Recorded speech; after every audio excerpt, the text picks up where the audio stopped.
اعوذ باللہ السمیع العلیم من الشیطان اللعین الرجیم بسم اللہ الرحمن الرحیم اللہم صلی علی محمد وعلی محمد وعجل فرجہم۔ ہماری گفتگو کتاب صرف میر میں اردو کتاب کے اعتبار سے 7ویں سبق میں جاری و ساری ہے، اور 7ویں سبق میں ہم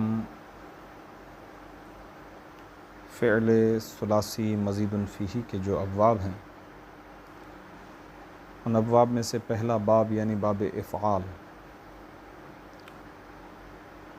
اس کے بنانے کے طریقے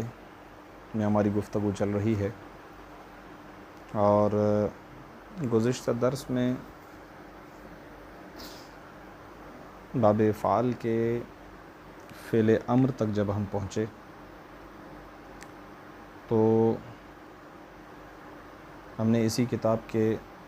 اس سبق کو مکمل تفصیل سے بیان کیا کہ جس میں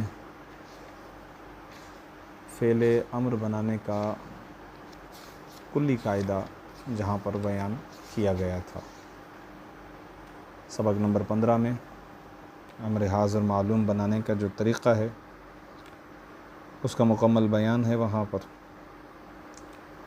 لہٰذا ارادہ یہی تھا کہ ان ابواب کو بنانے کے ساتھ ساتھ جو اسی کتاب کے اندر مختلف اسباق اس کے ذیل میں آ سکتے ہیں ان کو ایک ساتھ ہی پڑھا دیا جائے۔ فعل امر کے بعد گفتگو آتی ہے فعل نہی کی، اور شرح امثلہ میں جس طرح ہم یہ پڑھتے ہیں کہ فعل نعی بھی فعل مستقبل سے ہی بنتا ہے، صیغہ بصیغہ، یعنی پہلے صیغے سے پہلے صیغہ، دوسرے صیغے سے دوسرا صیغہ، یعنی اگر ایک اعتبار سے دیکھا جائے تو نحوی لحاظ سے علماء نحو فعل کی تو 3 ہی قسمیں کرتے ہیں، فعل ماضی ہے، فعل مضارع ہے اور فعل امر ہے۔ باقی جو افعال ہم کتاب شرح امثلہ میں پڑھتے ہیں جیسے فعل نہی ہے یا فعل جہد و نفی و استفہام ہیں، ان افعال کو وہ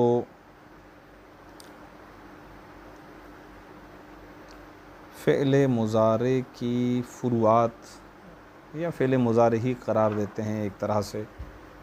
بس مثبت و منفی کے فرق ہوتا ہے۔ لہذا فعل نہی یہاں پر بھی فعل مضارع سے ہی بنے گا۔ فعل مضارع ہے یکرمو، تو اس کے شروع میں ہم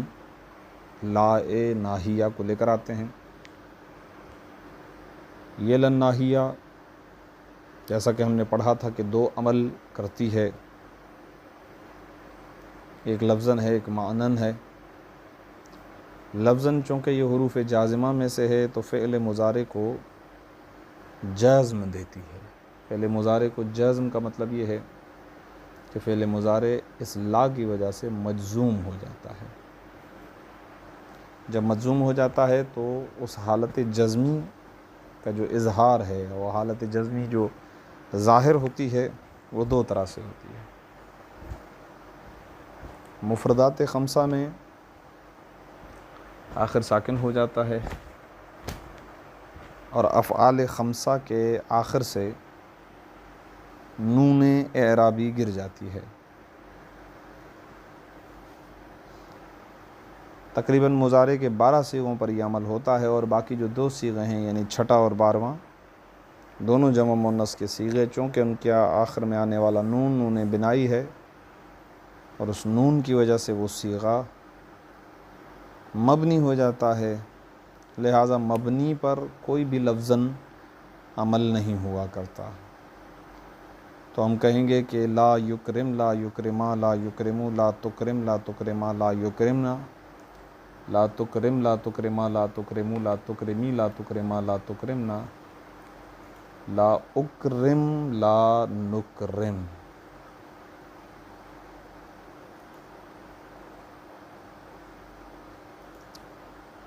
یہ ہمارے فعل نہیں کے بنانے کا طریقہ ہوا مکمل۔ اس کے بعد آتے ہیں تو فعل جہد ہوتا ہے۔ فعل جہد بھی حقیقت میں وہی فعل مضارع ہے، اور فعل مضارع میں طریقہ کار یہ ہوتا ہے کہ ہم اس کے شروع میں لم جازمہ کو لے کر آ جاتے ہیں۔ السلام، کیا حال ہے؟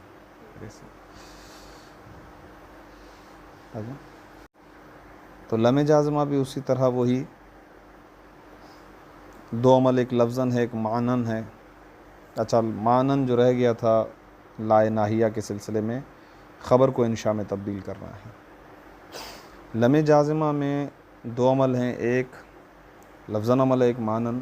لفظاً وہی جزم دینا، یعنی مضارع مجزوم ہو جاتا ہے، فعل مضارع کو جزم آ جاتا ہے، اور اس جزم کا اظہار وہی مفردات خمسہ کے آخر کو ساکن اور افعال خمسہ کے آخر سے نون اعرابی گر جاتی ہے۔ لم یکرم لم یکرما لم یکرمو لم تکرم لم تکرما لم یکرمنا لم تکرم لم تکرما لم تکرمو لم تکرمی لم تکرما لم تکرمنا لم اکرم لم نکرم۔ اور معنی کے لحاظ سے یہ لم یہ کرتا ہے کہ وہ معنی کہ جو مستقبل کا تھا فعل مضارع کے اندر، پہلے تو اس کو ماضی میں تبدیل کرتا ہے، اور ماضی میں تبدیل کرنے کے بعد اس کی نفی کر دیتا ہے، اس کو منفی بنا دیتا ہے۔ مثلا اس کا پہلے ترجمہ تھا یکرم، وہ احترام کرتا ہے یا کرے گا، لیکن جب اس پہ لم داخل ہو گیا تو اب ہم اس کا ترجمہ کریں گے کہ اس نے احترام نہیں کیا، اس نے اکرام نہیں کیا۔ یہ ہو گیا فعل جہد۔ فعل جہد کے بعد فعل نفی آتا ہے، اور فعل نفی میں لائے نافیہ فعل مضارع کے شروع میں داخل کرتے ہیں، اور جب یہ لائے نافیہ آتا ہے تو ہم نے کتاب شرح امثلہ میں پڑھا کہ یہ لا عمل نہیں کرتا ہے لفظاً، صرف معنن عمل کرتا ہے، اور وہ یہ کہ مضارع مثبت کو مضارع منفی میں تبدیل کر دیتا ہے، یعنی پازیٹیو کو نیگیٹو میں تبدیل کر دیتا ہے۔ اس کے بعد جو گفتگو آتی ہے وہ ہے کہ فعل نفی۔ فعل نفی میں جو کہ فعل مضارع سے بنتا ہے اس طریقے سے کہ اس کے شروع میں ہم لام لا نافیہ کو لے کر آتے ہیں۔ البتہ یہ لا نافیہ جو ہے وہ لفظاً کوئی عمل نہیں کرتی، صرف معنن، یہی کہ پازیٹیو کو نیگیٹو میں تبدیل کر دیتی ہے، یعنی مثبت کو منفی میں۔ آخر میں آ جاتا ہے استفہام۔ استفہام بھی فعل مضارع کی ہی ایک فرع ہے، ایک شاخ ہے، اور فعل مضارع کے آخر شروع میں ہم لے کر آتے ہیں ایک حل۔ اس حل کو کہتے ہیں حل استفہامیہ۔ اس کے بارے میں بھی کتاب شرح امثلہ میں ہم نے یہی پڑھا کہ یہ لفظاً کوئی عمل نہیں کرتی ہے، صرف معنن، اور معنن یہ ہے کہ خبر کو انشاء میں تبدیل کر دیتا ہے۔ یہ حل اس کی وجہ یہ ہے کیونکہ پہلے ایک خبر تھی جس میں ہم یہ کہتے ہیں کہ وہ احترام کرے گا، لیکن اب حل جب آ جاتا ہے تو اس کے اندر طلب آ جاتا ہے، سوال آ جاتا ہے، تو پھر یہ انشاء بن جاتا ہے کہ آیا وہ احترام کرے گا۔ حل یکرم حل یکرمان حل یکرمونا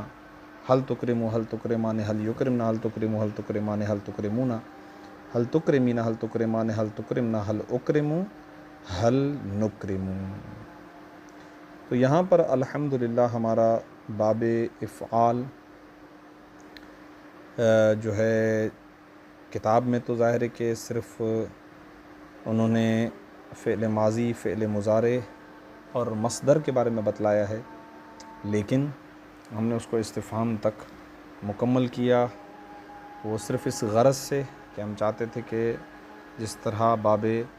ضرب یضربو کو ہم نے مکمل ماضی سے لے کے استفہام تک بنایا،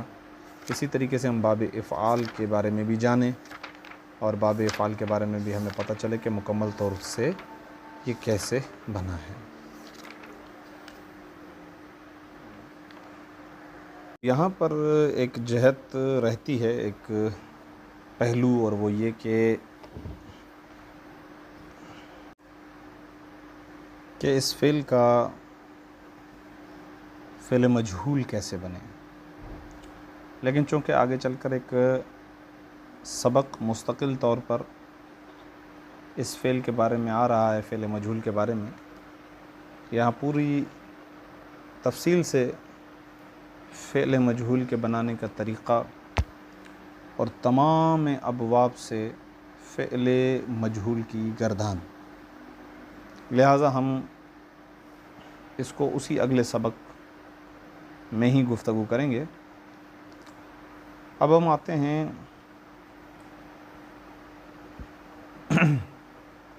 دوسرا باب، یعنی فعل ثلاثی مزید فیہ کے مشہور جو 10 ابواب ہیں ان میں سے دوسرا باب ہے. اس کا نام ہے باب تفعیل. آپ کی خدمت میں عرض کیا جائے کہ اس سے پہلے جو ہم نے ثلاثی مجرد کے 6 ابواب پڑھے ہیں، جب ان ابواب کو ہم پکارتے ہیں تو ان کا طریقہ یہ ہے کہ ہم ان کے ماضی کے پہلے صیغے اور مضارع کے پہلے صیغے، ماضی اور مضارع کے پہلے صیغے کے ذریعے سے ہم ان کو پکارتے ہیں. یہی ان کا نام ہے. جیسے ہم کہتے ہیں مثلا باب ضرب یضرب، یوں کہتے ہیں، باب الضرب نہیں کہتے. یعنی ایسا نہیں ہے کہ اس کے مصدر کے ذریعے سے ہم اسے پکاریں، نہیں، بلکہ ہم کہتے ہیں باب ضرب یضرب. اسی طریقے سے جب باب حسب یحسب، الحسبان یا الحسبان وغیرہ ہم نہیں کہتے ہیں. لیکن جو ثلاثی مزید فیہ کے ابواب ہیں، یا یوں کہہ لیجئے کہ ثلاثی مجرد کے علاوہ، یعنی فعل ثلاثی مجرد کے 6 ابواب کے علاوہ باقی جتنے بھی ابواب ہیں، ان ابواب کو ان کے جو مصادر ہیں، مصدر، ان کے ذریعے سے جو ہے وہ پکارا جاتا ہے. جیسے کہ آپ نے اس سے پہلے والے باب میں ملاحظہ کیا، باب افعال، یہ خود افعال کا جو لفظ ہے یہ مصدر ہے اس چیپٹر کا.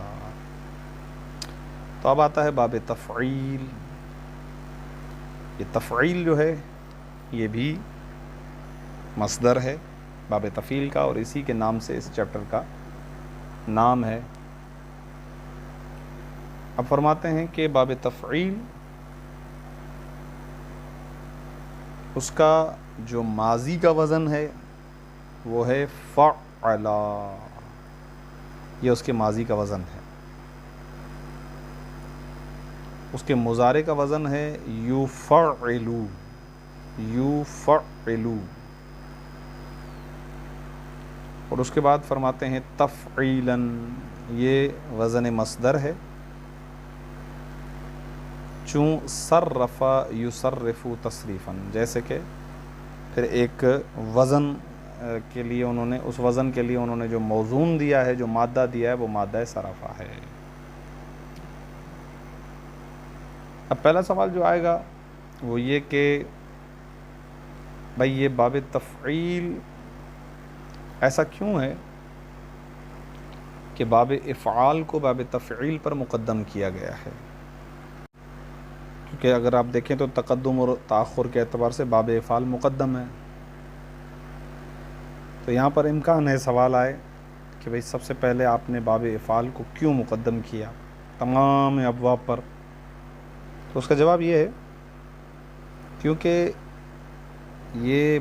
مزید فی ہونے کے اعتبار سے اس کے اندر جو اضافہ کیا گیا ہے وہ اضافہ بالکل اس کے شروع میں کیا گیا ہے. یعنی حرف زائد کو اس کے آغاز میں لایا گیا ہے. یہ سبب تقدم ہے، یعنی یہ وہ وجہ ہے کہ باب افعال کو تمام افعال پر مقدم کہا گیا ہے. پھر اس کے بعد باب تفعیل اس لیے کہ باقی ابواب پر باب افعال کے بعد باب تفعیل کو مقدم کیا گیا. اس کی وجہ یہ ہے کہ اس کی جو زیادتی ہے، اس کا جو زیادہ پن ہے وہ خود اسی کے ہی باب کی جنس سے ہے، یعنی خود اس کے جو حروف اصلی ہیں انہی میں سے کسی ایک کا تکرار کیا گیا ہے، کیونکہ حروف اصلی اس کے ہیں صاد را فا میں سے صاد را فا، اور اسی کے ہی حرف اصلی یعنی را کو اضافہ کیا گیا ہے۔ تو جو اضافہ کیا گیا ہے اس چیپٹر کے اندر وہ خود اس کے اصلی حروف کی جنس میں ہی اضافہ کیا گیا ہے۔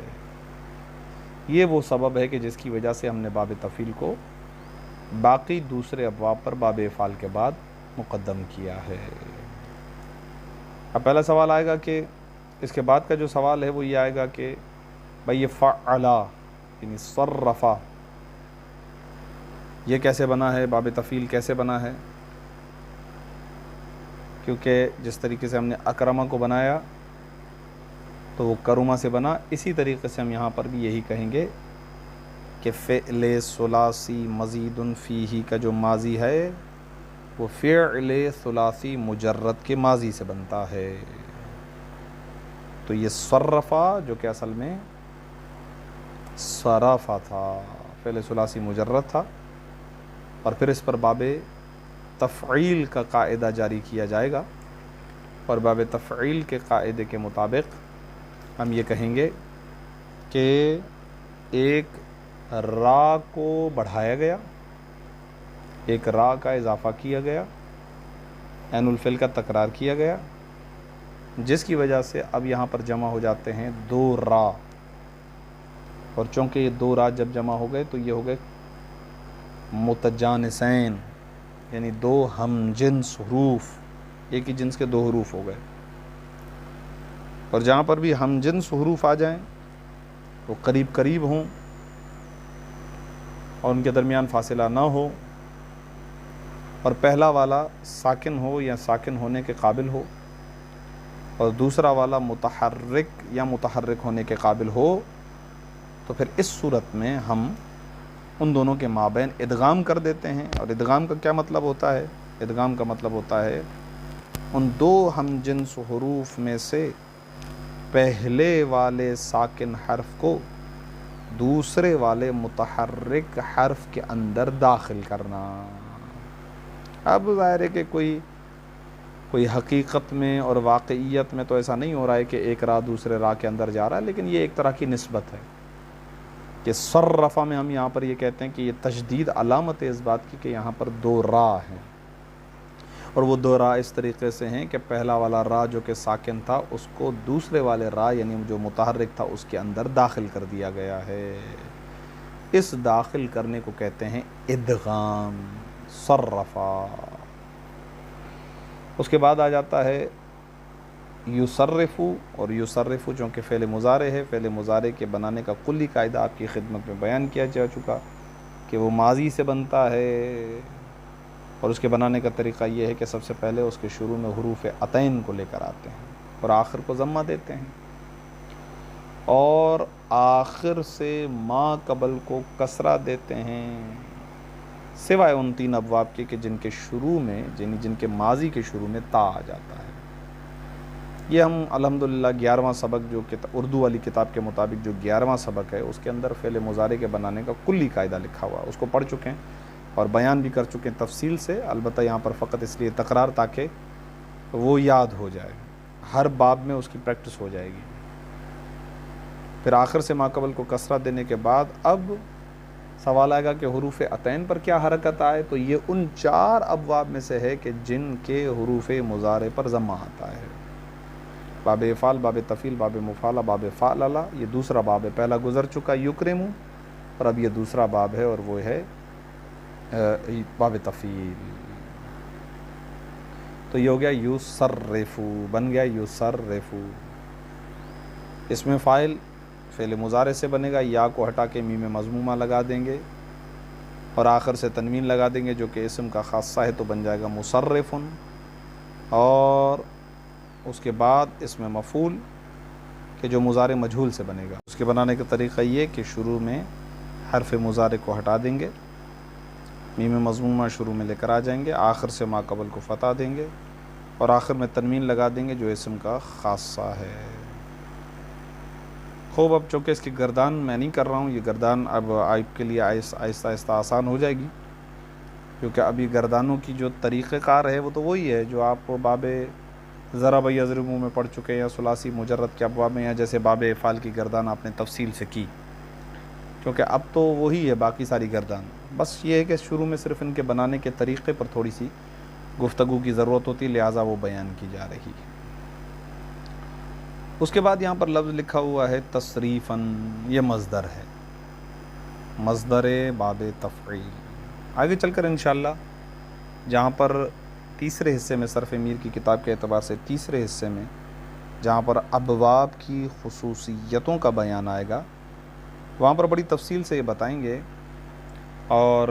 وہاں پر جب باب تفعیل کا ذکر آئے گا تو وہاں پر یہ ذکر کریں گے کہ باب تفعیل کے جو مصادر ہیں وہ 6 مصادر ہیں، یعنی باب تفعیل کے 6 مصدر ہیں۔ اب ہم یہ کہہ سکتے ہیں کہ فرض کریں کہ وہ ان میں سے بعض حاصل مصدر ہیں یا اسم مصدر ہیں، لیکن بہرحال اس کو اگر اسی طریقے سے مبتدی طالب علم یاد کر لے تو اس کے لیے مناسب ہے کہ باب تفعیل کے 6 مصادر ہیں۔ پہلا یہیں پر یہ بیان کر دیا گیا تصریفاً۔ دوسرا، اب اگر تا کے اعتبار سے دیکھیں، کیونکہ 6 ہیں، ان میں سے 3 ایسے ہیں کہ جن کے شروع میں تا آتی ہے، اور 3 وہ ہیں جو تا کے بغیر ہیں۔ تو ان میں سے ایک ہو گیا تصریف،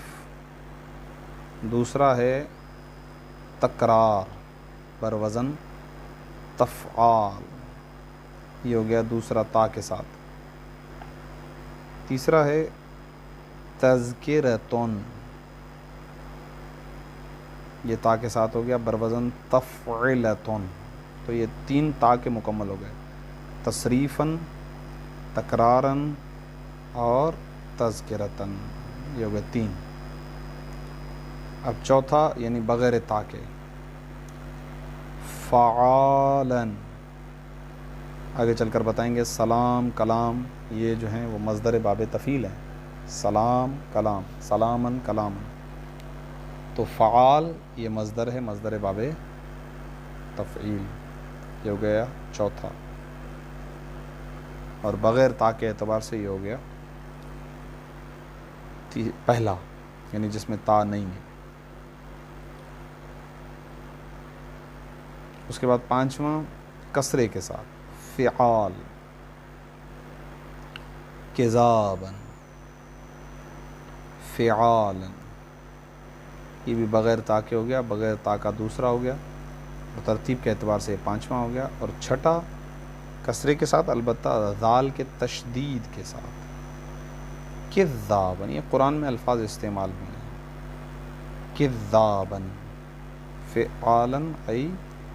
کذاباً۔ تو یہ باب تفعیل کے 6 مصدر ہو گئے، تصریفاً، تکراراً، تذکرتاً، سلاماً، کذاباً، کذاباً، یہ ہو گئے باب تفعیل کے 6 مصدر۔ اس کے بعد اب ہم آتے ہیں فعل امر کی طرف۔ تو فعل امر فعل مضارع سے بنتا ہے، صیغہ بصیغہ، پہلا پہلے سے، دوسرا دوسرے سے، تیسرا تیسرے سے۔ ابھی ہم نے فعل مضارع بنایا یوصرفو، تو جہاں تک تعلق ہے غائب کے صیغوں پر، تو لا غائب کے صیغوں پر لام امر داخل کیا جاتا ہے۔ لام امر لام جازمہ ہے، یہ فعل مضارع پر جب داخل ہوتا ہے تو اس کو جزم دیتا ہے، لہٰذا جب جزم دیا تو فعل مضارع ہو گیا مجزوم، اور اس کی حالت جزمی اس طرح سے ظاہر ہوتی ہے کہ مفردات خمسہ کے آخر سے ساکن اور افعال خمسہ کے آخر سے نون اعرابی گر جاتی ہے۔ لیصرف، لیصرفا، لیصرف، لتصرف، لتصرفا، لیصرفنا۔ اس کے بعد جب ہم آتے ہیں مخاطب پر، تو جیسا کہ عرض کیا باب افعال کے اندر بھی تفصیل سے کہ فعل امر حاضر بنانے کا کلی قاعدہ گزشتہ پورا درس اس پر ہے، تو اگر ہم اسی قاعدے کو یہاں پر اپلائی کریں تو یہ لفظ ہے تصرفو، 7واں صیغہ جو بنے گا باب تفعیل سے وہ ہے تصرفو۔ سب سے پہلے ہم اس کے تا کو ہٹائیں گے، جیسے تا کو ہٹایا تو ہم نے اس کے بعد والے پر نظر کی تو سواد، وہ سواد پہ فتح ہے، یعنی اس کا مطلب ساکن نہیں ہے۔ تو بس جب ساکن نہیں ہے اس کی ابتدا، تو اب ہمیں حمزہ وصل کی ضرورت بھی نہیں ہے، جب حمزہ وصل کی ضرورت نہیں ہے تو اب ہم آخر کو ساکن کر دیں گے تو یہ بن جائے گا صرف۔ اب یہاں پر وہی دو نظریات جن کو تفصیل سے آپ کی خدمت میں بیان کیا۔ مشہور نظریہ یہی ہے کہ یہ مخاطب کے جو 6 صیغے ہیں، صرف، صرفا، صرفو، صرفی، صرفا، صرفنا، یعنی مخاطب، فعل امر، مخاطب کے 6 صیغے یہ مبنی ہیں۔ بصریوں کا یہی نظریہ ہے، کتاب ہدایہ وغیرہ میں انشاءاللہ آپ پڑھیں گے تو فعل امر حاضر یہ جو ہے وہ مبنی ہے۔ البتہ کوفی حضرات اور بہت سارے ایسے علماء ہیں جو اس بات کے قائل ہیں، نحوی حضرات، صرفی حضرات کے، جو یہ کہتے ہیں کہ نہیں، یہ جو ہے وہ مجزوم ہی ہے، یعنی معرب ہے، اور لام امر یہاں پر تقدیر میں ہے، اور تقدیر میں رہ کر وہ اس کو جزم دے رہا ہے۔ لیکن بہرحال لفظی صورتوں میں کوئی فرق نہیں ہے، جو صورت سامنے آپ کو دکھائی دے رہی ہے صورت اپنی جگہ پر ویسی رہے گی، صیغہ اپنی جگہ پر ویسے ہی رہے گا، صرف، صرفا، صرفو، صرفی، صرفا، صرفنا۔ اور پھر جب متکلم کے 2 صیغے آئیں گے تو اس میں لام امر دوبارہ واپس آ جائے گا، لی اصرف، لی نصرف، اور چونکہ یہ مفردات 5 میں سے ہیں لہذا یہاں فقط آخر ساکن ہوگا۔ اس کے بعد ہم چلے جاتے ہیں نہیں کی طرف، تو نہیں میں لائے ناہیہ داخل ہوگا، جب داخل ہوگا تو آخر سے مفردات 5 ساکن ہوں گے، افعال 5 کے آخر سے نون اعرابی گر جائے گی۔ اسی طریقے سے نفی، اسی طریقے سے جہد، اسی طریقے سے استفہام، اور یہ باب تفعیل الحمدللہ یہاں پر مکمل ہو جاتا ہے۔ اب اس کے بعد ہم آتے ہیں باب مفاعلہ۔ باب مفاعلہ یہ ثلاثی، فعل ثلاثی مزید فیہ کے ابواب میں سے تیسرا باب ہے، اور اس کے اندر اگر آپ دیکھیں تو اس کے ماضی کے لیے جو انہوں نے وزن دیا ہے وہ ہے فاعلہ، تو فا ان لام کو ہٹا دیجئے تو اس کے اندر جو حرف زائد ہے وہ ہے الف، جو کہ فاعل فعل کے بعد آ رہا ہے۔ اس کے بعد فعل مضارع کا جو انہوں نے وزن دیا ہے وہ ہے یفاعلو، اور یہ مصدر کے لیے جو انہوں نے وزن دیا ہے وہ ہے مفاعلتن۔ اب اگر آپ اردو والی کتاب میں دیکھیں گے تو آپ کو تو یہاں پر ایک ہی مصدر دکھائی دے رہا ہے اور وہ ہے مفاعلتن، لیکن جو اصل نسخہ ہے فارسی کی کتاب کا اس کے اندر اس کے ساتھ 2 اور بھی وزن موجود ہیں، اور وہ ہیں فعال اور فیعال، یعنی آپ یوں کہہ سکتے ہیں مضاربتن تو لکھا ہوا ہے، ایک ہو جاتا ہے زرابن اور دوسرا ہو جاتا ہے زیرابن، یہ 2 اور بھی وزن جو ہے وہ مصدر کے وزن ہیں، لہٰذا ہم یوں کہیں گے کہ باب مفاعلہ کے 3 مصدر ہیں، مفاعلتن، فعالن اور فیعالن۔ تو باب مفاعلہ میں یفاعلو فعل مضارع کا وزن، مفاعلتن یہ مصدر کا وزن، اور یہاں پر انہوں نے پھر اس کا موزون دیا ہے ضاربا یضاربو مضاربتن۔ پھر ایک جملہ نیچے لکھتے ہیں، فرماتے ہیں کہ ان 3 ابواب میں سے ہر ایک کے ماضی میں ایک حرف زائد ہے، یعنی ان 10 ابواب کو ایک ساتھ نہیں لکھا بلکہ پورشنز بنائے ان کے، اور ان میں سے پہلے حصے میں ان ابواب کو ذکر کیا گیا ہے کہ جن کے اندر ایک حرف زائد ہے، وہ 3 ہیں، باب افعال ہے، باب تفعیل ہے، باب مفاعلہ ہے، اور اس کے اندر بھی جو حرف زائد ہے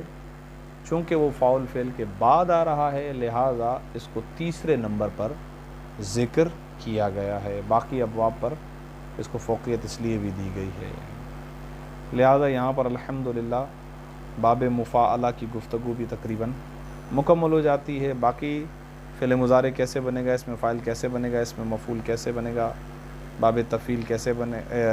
امر کیسے بنے گا، نہی کیسے بنے گا، اب یہ طریقے تقریباً الحمدللہ ہر باب کے اندر ایک ہی جیسے ہیں، اور جہاں پر کوئی الگ سے تفصیل ہوگی تو انشاءاللہ اس تفصیل کو بیان کیا جائے گا، وَإِلَّا باقی تقریباً صرف اس کے اندر ایک چیز ہے، وہ یہ کہ ماضی کیسے بنے گا، جیسے خود یہ باب مفعال آ گیا تو اس کا فعلہ